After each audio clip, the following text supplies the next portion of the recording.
jatuh. Yang muda, yang mutiknya, bunganya. Makanya nggak ada takaran soal umur tentang kematian. Jadi insya Allah banyakinlah ibadah. Ini apalagi udah Rajab. Habis Rajab, Syakban. Sesudah itu Ramadan. Rajab itu hurufnya 3 loh. Ro, jim, ba. Rohnya apa? Rahmatullah. Banyak rahmat diturunkan Allah di bulan Rajab. Jimnya itu apa? Jazaa'um minallah. Balasan kebaikan dilipat gandakan oleh Allah. Lalu ada yang ketiga, barokatum minallah. Keberkahan diturunkan oleh Allah subhanahu wa ta'ala. Makanya kita Bismillahirrahmanirrahim. Assalamualaikum warahmatullahi wabarakatuh. Alhamdulillahilladzi nahmaduhu wa nasta'inuhu wa nastaghfiruh wa na'udzu billahi min shururi anfusina wa min sayyiati a'malina. May yahdihillahu fala mudhillalah wa may yudlilhu fala hadiyalah. Wassalatu wassalamu ala asrafil anbiya'i wal mursalin wa ala alihi wa sahbihi wa man tabi'a risalatahu ila yaumiddin. Qala Allah subhanahu wa ta'ala fil Qur'anil Karim, a'udzu billahi minasy syaithanir rajim, wa bataghi fi ma ataka Allahu darul akhirah wa la tansa nasibaka minad dunya. Al-ayat. Shadaqallahul azim. Yang kita hormati Bapak Ketua dan segenap jajaran pengurus Masjid Babus Salam, para alim ulama, tokoh masyarakat dan cerdik pandai. Kemudian yang kita hormati aparat pemerintah di lingkungan kita, para orang-orang tua kami, bapak-bapak dan ibu-ibu, hadirin wal hadirat, jamaah yang mulia, semoga dirahmati dan dimuliakan oleh Allah subhanahu wa ta'ala. Amin ya rabbal alamin. Apa kabar Bapak Ibu, sehat semua? Mudah-mudahan malam ini Allah kumpulkan kita di masjid, kelak di akhirat Allah kumpulkan kembali kita di dalam surganya. Amin ya rabbal alamin. Bersyukur kita kepada Allah dengan lafaz alhamdulillahi rabbil alamin atas izin dan ridhonya pada malam ini kembali kita melaksanakan majelis kajian ilmu di Masjid Babus Salam. Ada satu ibadah yang sama pahalanya dengan ibadah umroh, yaitu menghadiri kajian majelis taklim. Cuma kalau menghadiri kegiatan majelis taklim, niatnya harus diluruskan, niatnya harus diperbaiki.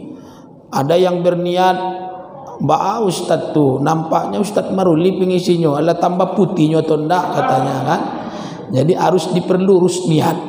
Mudah-mudahan dengan niat yang baik, insya Allah amal ini jadi amal baik, dapat balasan berlipat ganda dari Allah subhanahu wa ta'ala.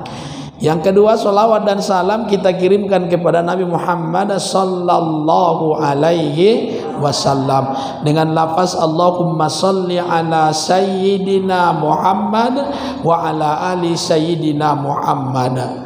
Malam ini kita berkumpul di masjid bukan karena satu kampung. Malam ini kita berkumpul di masjid bukan karena satu anak kemenaan.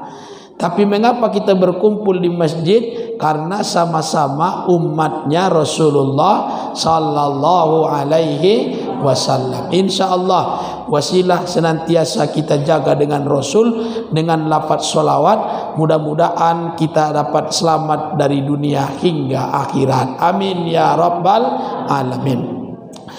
Bapak Ibu yang dirahmati Allah, saya beri kajian kita judulnya pada malam ini LPJ akhirat. LPJ itu apa? Laporan pertanggungjawaban. Bukan cuma organisasi, bukan cuma ormas, bukan cuma partai, bukan cuma pejabat yang punya LPJ. Tapi kita juga sebagai hamba Allah akan diminta pertanggungjawabannya di hari akhirat.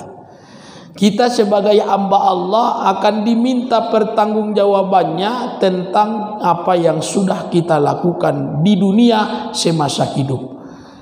Karena kita percaya bahwa fase kehidupan manusia sesudah fase hidup dunia akan masuk ke dalam alam kubur. Sesudah alam kubur pasti akan ada alam akhirat.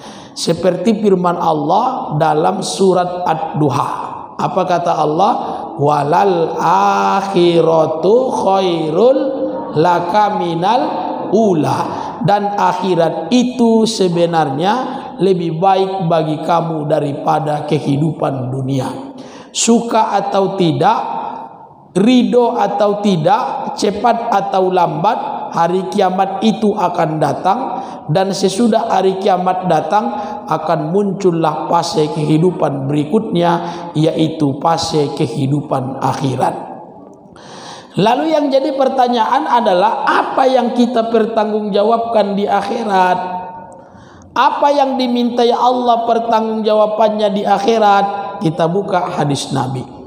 Apa kata Nabi?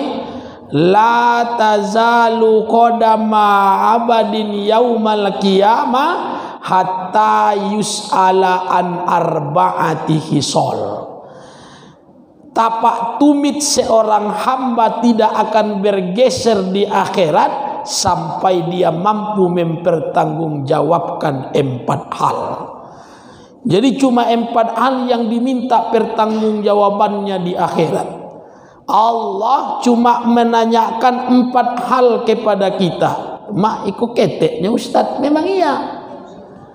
Artinya apa? Kalau kita bisa mempertanggungjawabkan yang 4 ini, insya Allah akan dapat ridho dan masuk surga.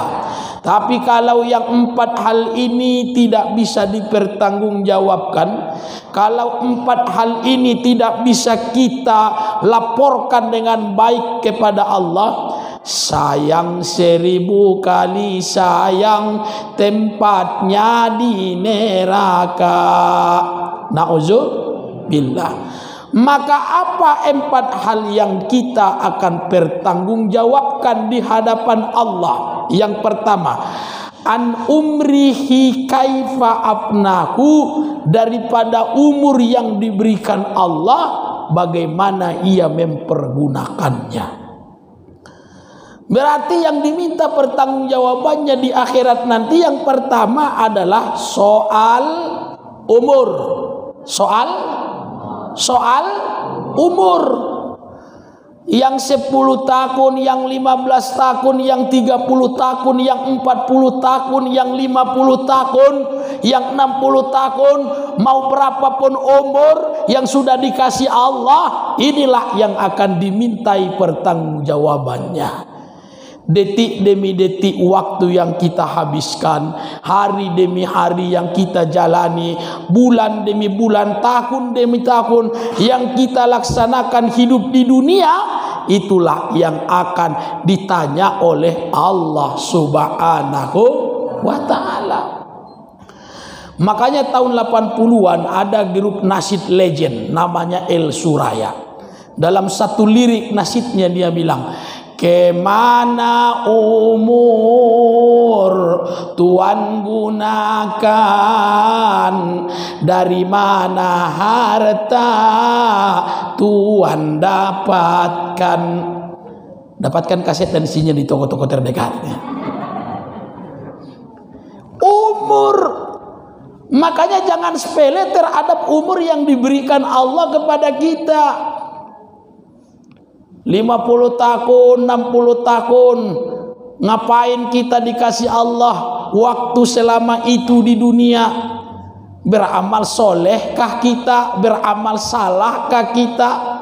Orang baikkah kita? Orang jahatkah kita? Ini yang akan ditanya oleh Allah Subhanahu wa ta'ala. Makanya kata Nabi dalam hadisnya, apa kata Nabi?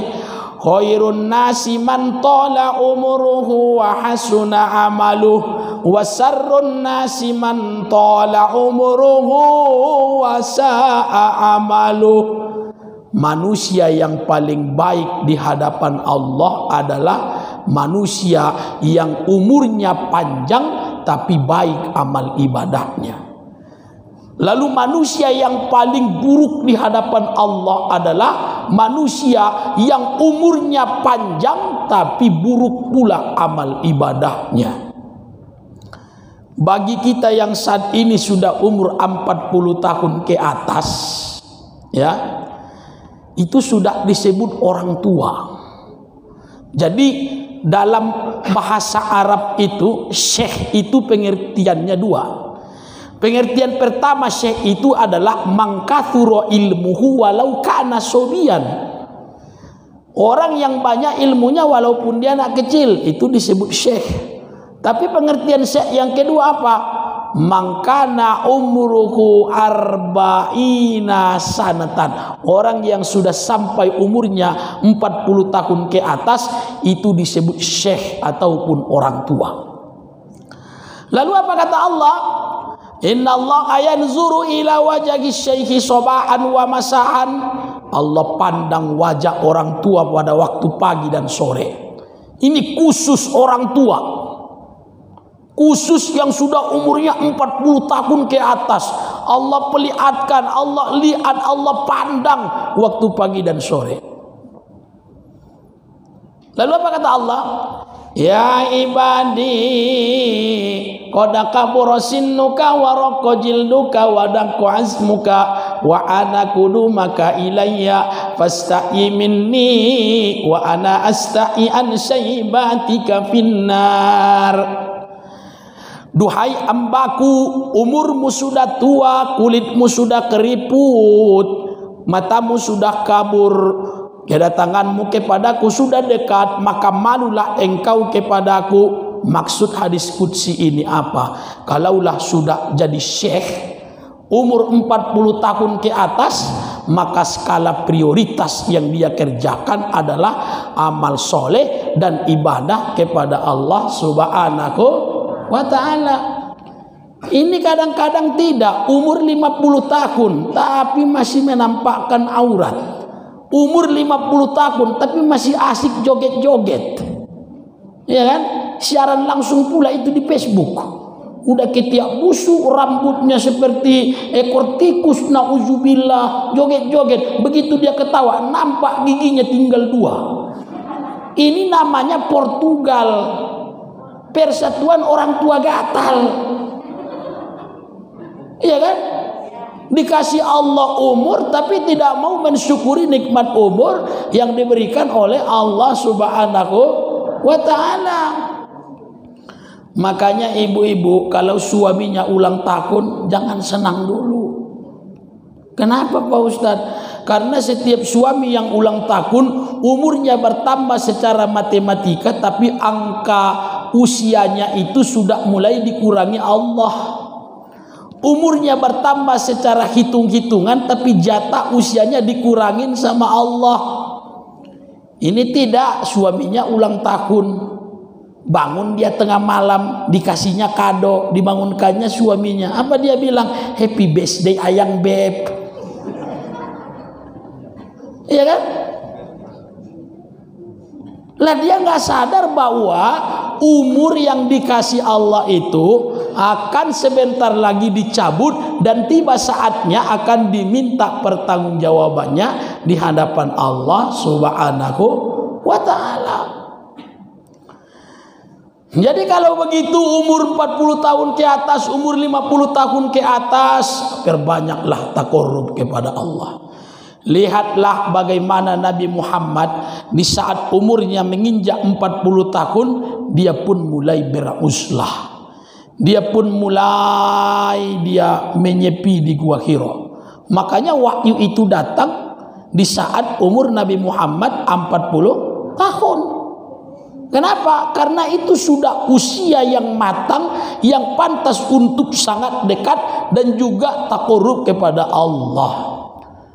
Cuma mendengar ceramah ini, anak muda juga jangan sok kepedean. Oh, kata Ustadz tuh harus 40 tahun baru taubat katanya. Baru dia buatlah pantun, kelapa muda kupas-kupasin, waktu muda puas-puasin katanya. Tunggu dulu, anak muda juga bisa duluan mati. Betul? Betul? Maut itu nggak ada yang tahu. Filosofinya seperti pohon kelapa. yang tua jatuh, yang muda, yang mutiknya, bunganya.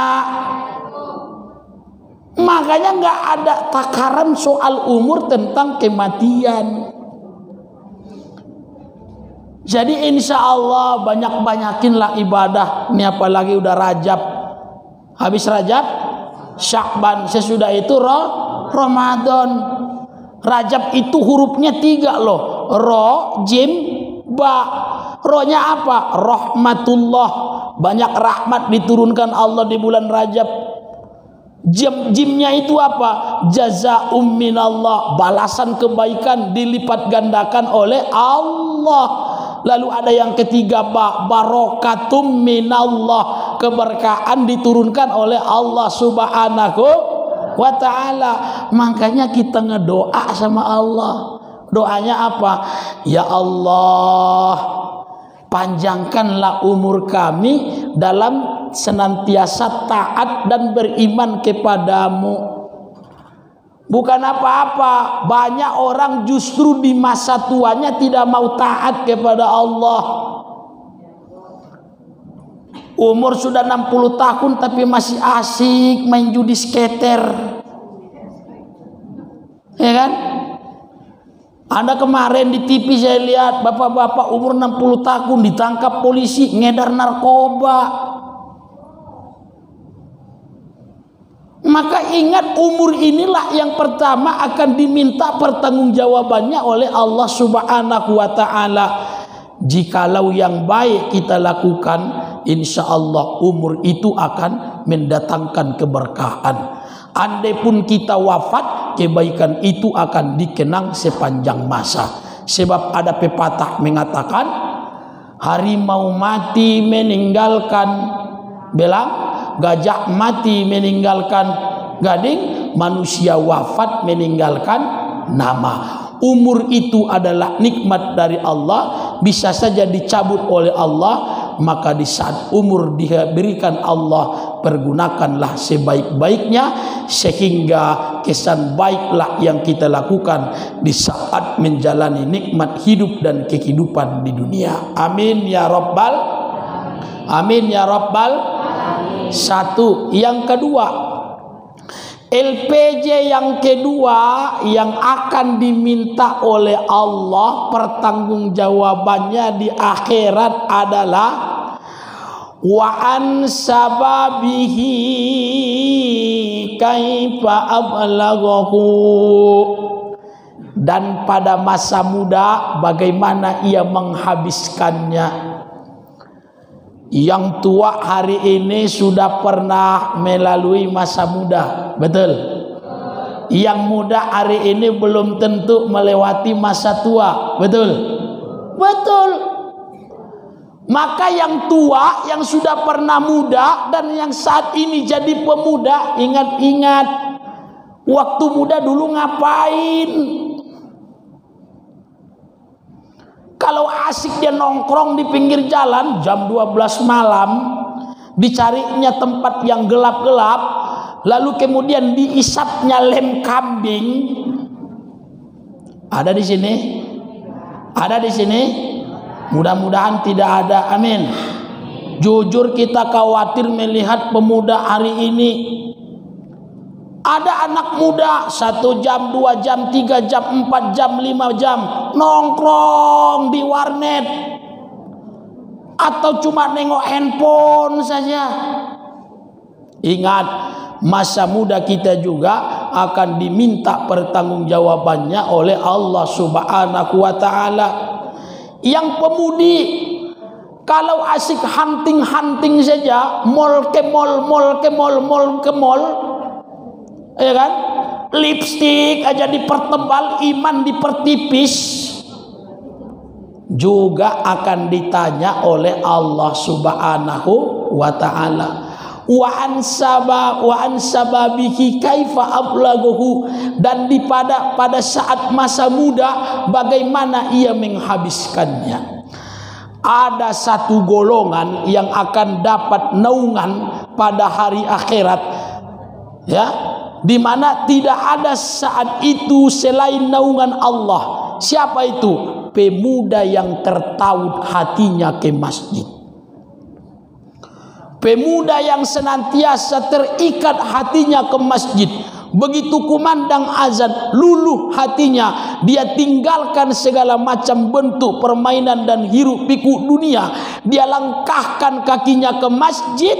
Ini adalah anak muda yang akan dapat naungan dari Allah pada hari akhirat nanti. Alhamdulillah. Makanya kita bersyukur di Babus Salam ini. Kenapa Pak Ustadz? Penggerak-penggeraknya alhamdulillah anak-anak muda. Betul? Iya. Yang azan anak muda, yang imam anak muda. Bukan apa-apa kalau orang tua yang azan khawatir kita.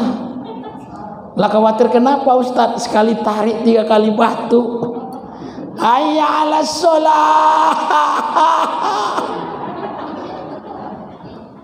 Ya tak? Lah kalau anak muda yang azan kan enak. Hayya 'alas shalah.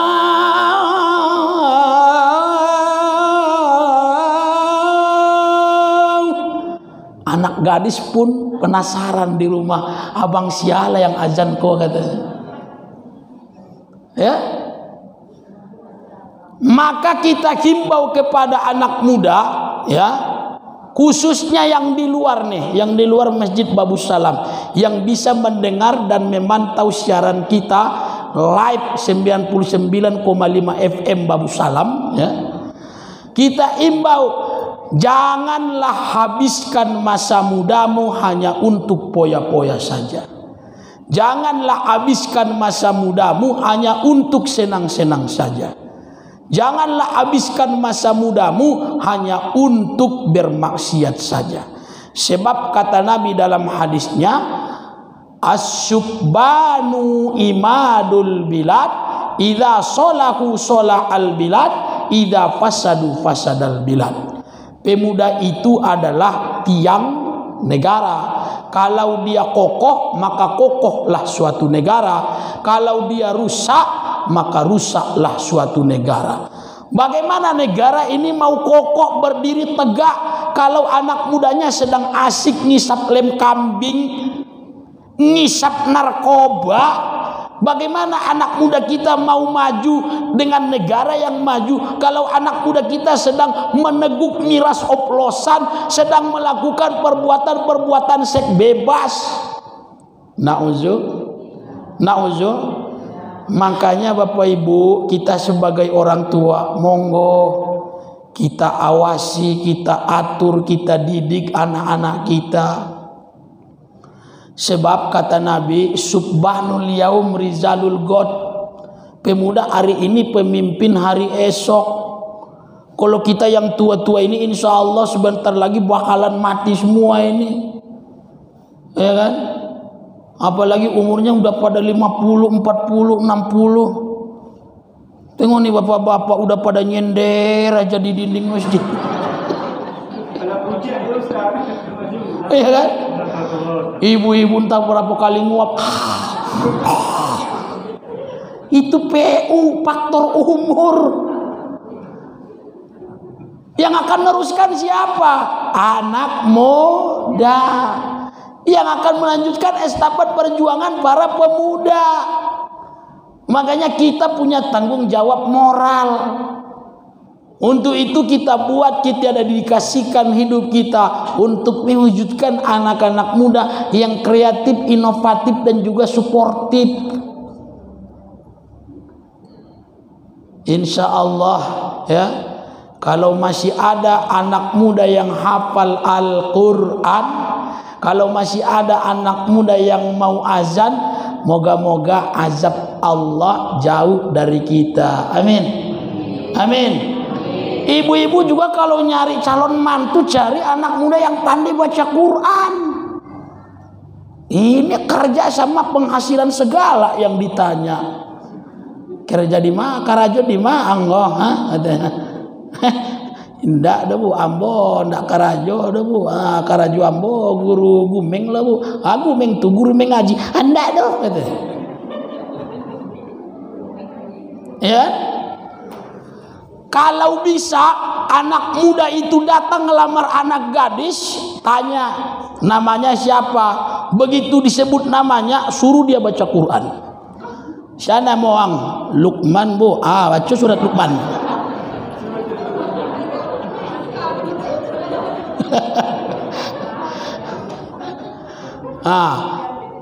Jadi berdasarkan nama baca suratnya itu dia. Ya, insya Allah kita tidak boleh pesimis, kita harus optimis bahwa memang ada anak muda yang akhlaknya buruk, tapi masih banyak anak muda yang akhlaknya baik. Amin, amin ya rabbal alamin. Dua, yang ketiga, yang ditanya oleh Allah di hari akhirat, atau LPJ yang ketiga, yang akan dimintai oleh Allah pertanggungjawabannya di akhirat adalah wa an ilmihi kaifa 'allamahu wa a'malahu, dan tentang ilmu bagaimana ia mengajarkannya dan mengamalkannya. Ini khusus buat para ustadz, khusus buat para guru, khusus buat para dosen, khusus buat para doktor, para profesor. Kalau kepintarannya dibuatnya untuk membuat orang hancur, ingat nasibnya akan lebih hancur di hari akhirat. Negara kita ini bukan tak banyak orang pintar, banyak. Negara kita ini bukan tak ada orang yang pintar, banyak. Profesor ada, doktor banyak, ada orang yang S1-nya 3, S2-nya 3. Ya. Betul. Betul. Ada.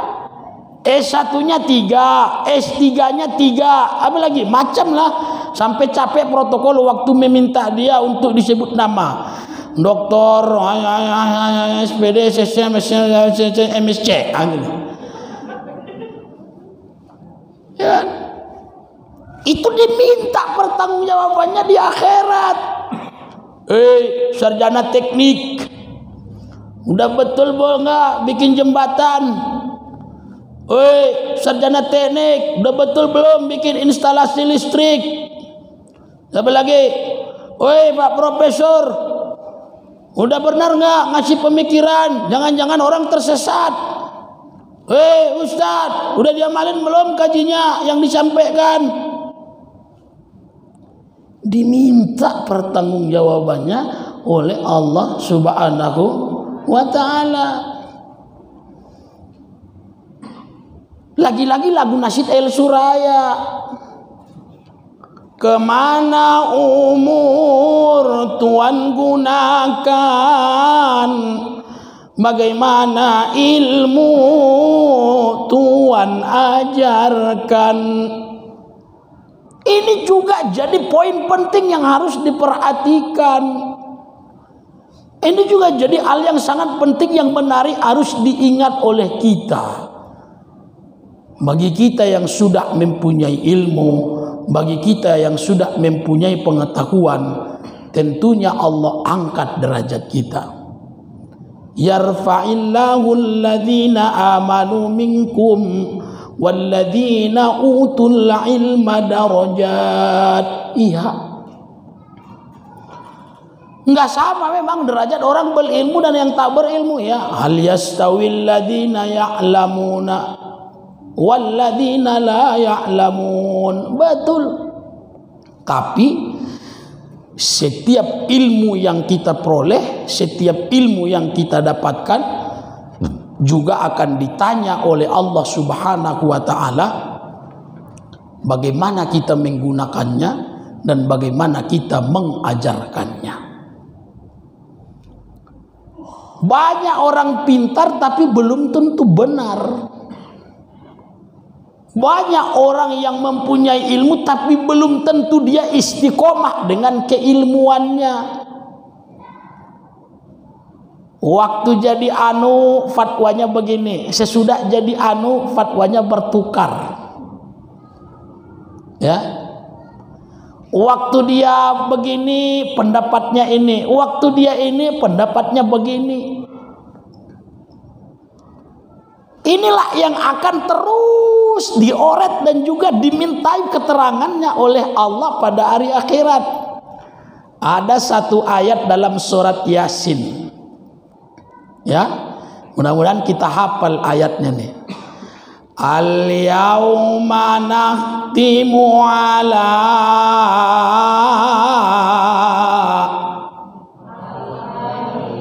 wa tukallimuna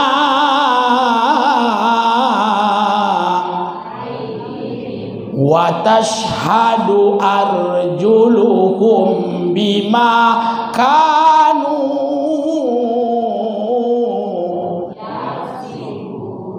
Peningkatan jamaah hafal Quran sekarang jamaah di sini, masya Allah. Hari akhirat nakhtimu ala afwahihim, mulut dikunci. Tukallimuna aidihim, tangan berbicara. Ya Allah, ikolah ya Allah, dulu waktu di dunia nanda tangani proyek nggak jelas. Yang bikin gorong-gorong banjir ini ya Allah. Yang proyek-proyek yang di jalan tuh ya Allah, yang belum selesai-selesai sampai hari ini, inilah ya Allah. Ini.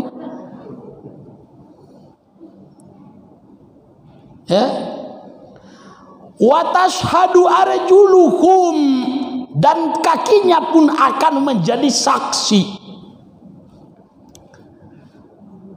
Makanya jangan kita merasa bangga dengan lompatan-lompatan jabatan yang kita dapatkan. Ambo potang lah Pak Ustadz, lah putar-putar mau jadi camat Pekanbaru kok sudah tuh kepala dinas ambo, sudah tuh le pensiun ambo anggota dewan ambo 3 kali kok. Ai kok lah Pak Ustadz 2020 pekon ni ambo can wali kota kok kata. Mak kecewa. Sekali camat bisa ndak dipertanggungjawabkan, kan begitu. Ya,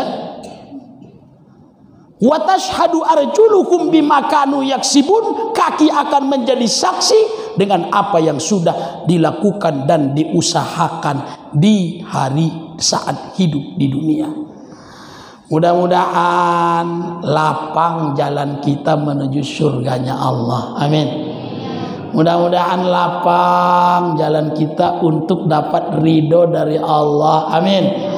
Umur bisa dipertanggungjawabkan, masa muda bisa dipertanggungjawabkan, kemudian ilmu juga bisa dipertanggungjawabkan di hadapan Allah Subhanahu. Ambo kan tukang menggali, ambo Pak Ustadz, apa lo ilmu ambo? Tunggu dulu. Memangnya bikin kue ndak pakai ilmu? Ini kadang-kadang dibodoh-bodohinya orang bikin kue itu. Kadang-kadang tidak sesuai dengan apa yang diharapkan orang. Dikurang-kuranginya gulanya, dikurang-kuranginya bumbunya tuh. Tidak mode-mode rasa-rasa dulu lah. Dalam hatinya, iya lah aku kurangi gulanya ini sedikit ya deh. Diminta Allah pertanggungjawabannya di hari akhirat. Yang keempat, ya, yang keempat, LPJ keempat yang akan diminta pertanggungjawabannya oleh Allah pada hari akhirat adalah wa an malihi kaifa iktasabahu, dan harta bagaimana ia memperolehnya, wa bima nafaqahu, dan bagaimana pula ia mempergunakannya. Ini spesial harta. Harta itu ada 2 dimensi yang ditanya oleh Allah. Yang pertama cara memperolehnya, yang kedua cara menggunakannya. Cara memperolehnya halal atau tidak, Cara mempergunakannya dibolehkan Allah atau tidak? Karena kadang-kadang ada banyak orang yang masa bodoh dengan sumber hartanya. Mau aram, mau subuhat, sikat. Yang penting banyak. Mau boleh, mau tidak boleh, urusan belakangan. Yang penting uang saya banyak. Padahal kata Rasul yang dipertanggungjawabkan di akhirat salah satunya adalah wa an malihi kaifa iktasabahu wa in kaifa nafaqahu. Dan harta bagaimana dia memperoleh dan bagaimana pula dia mempergunakannya. Kata Nabi dalam hadisnya,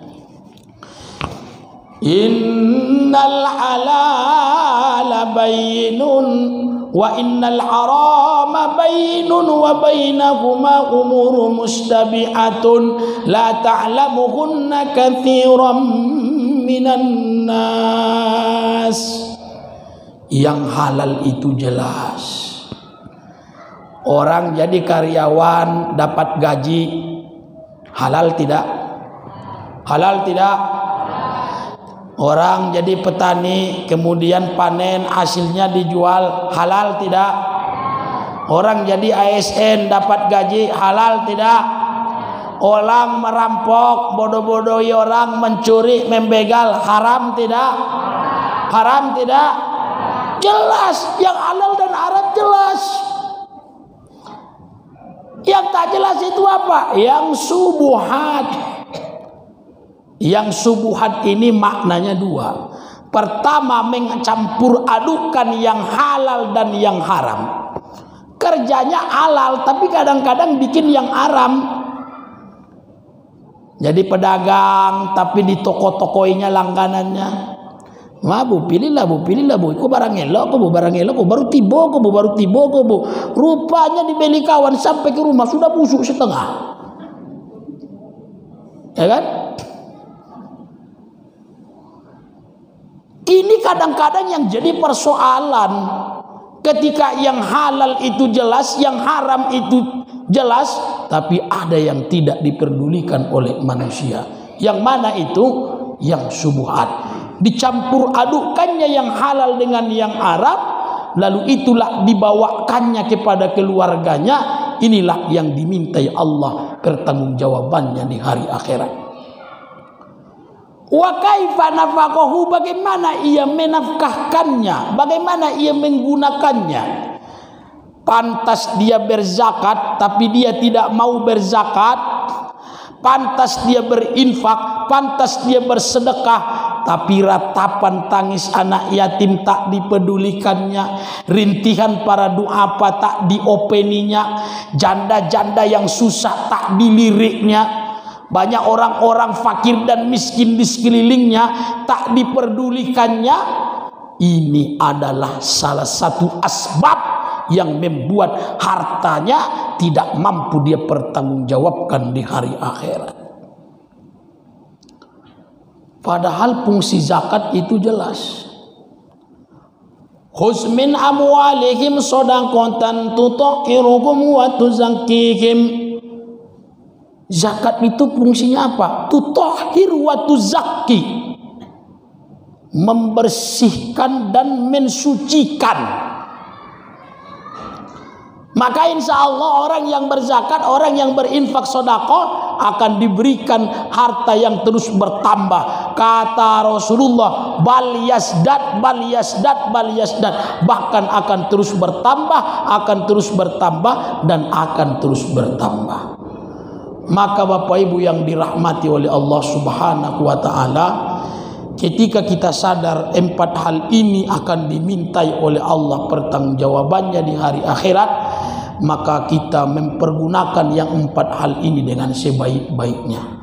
Selagi jantung masih berdenyut, selagi napas masih bisa berembus, selagi kehidupan masih diberikan Allah kepada kita di dunia, maka ada kesempatan bagi kita untuk memperbaiki umur, untuk memperbaiki masa muda, untuk menggunakan dan mengamalkan ilmu, dan yang paling penting untuk mengevaluasi, memuhasabah harta kita, dari mana kita peroleh, ke mana kita gunakan. Insya Allah apabila terus kita evaluasi, terus kita memperbaiki diri, moga-moga di akhirat catatan kebaikan kita akan diberikan dari tangan fa amma man utiya kitabahu biyaminihi fasawfa yuhasabu hisaban yasira. Orang kalau dapat catatan amal kebaikan dari tangan kanan, lebih berat amal solehnya, insya Allah dia akan masuk ke dalam surga. Tapi kata Allah, wa amman utiya kitabahu wara'a zahri fasawfa yad'u subura wa yasla sa'ira.